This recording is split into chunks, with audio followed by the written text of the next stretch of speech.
എവിടെ? ചെറു മത്സ്യങ്ങളെ പിടിക്കുന്ന മത്സ്യബന്ധന ബോട്ടുകളെ പിടികൂടാൻ അർദ്ധരാത്രി സമയത്ത് മുനമ്പം ഫിഷിംഗ് ഹാർബറിൽ ഫിഷറീസ് മറൈൻ എൻഫോഴ്സ്മെന്റ് നടത്തിയ മിന്നൽ പരിശോധനയ്ക്കിടെ കായലിൽ വീണ മത്സ്യത്തൊഴിലാളി മുങ്ങി മരിച്ചു. അഴീക്കോട് സ്വദേശിയായ സോണിയ എന്നയാളുടെ അമേലിയ മേരി എന്ന ബോട്ടിലെ തൊഴിലാളി തമിഴ്നാട് കുളച്ചൽ സ്വദേശി ഡെന്നിസ് സിലുവായി ഇരുദയം 65 മരിച്ചത്. ബോട്ടിൽ നിന്നും വീണ് കാണാതായ ഇയാളുടെ മൃതദേഹം പുലർച്ചെയോടെ മുനമ്പം കടപ്പുറത്ത് കണ്ടെത്തി. ബുധനാഴ്ച അർദ്ധരാത്രിയോടെയാണ് സംഭവം.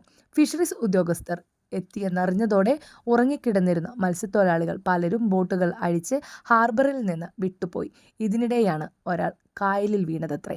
ഹാർബറിൽ നിന്നും വിട്ടുപോയ ബോട്ട് മാലിയങ്കരയിൽ അടുപ്പിച്ച ശേഷം സഹപ്രവർത്തകർ അന്വേഷിച്ചപ്പോഴാണ് ഡെന്നിസിനെ കാണാതായ വിവരം അറിയുന്നത്. തുടർന്നുള്ള അന്വേഷണത്തിലാണ് പുലർച്ചെയോടെ മൃതദേഹം മുനമ്പം കടപ്പുറത്ത് കണ്ടെത്തിയത്. തുടർന്ന് മൃതദേഹം പോസ്റ്റ്മോർട്ടത്തിനായി മാറ്റി.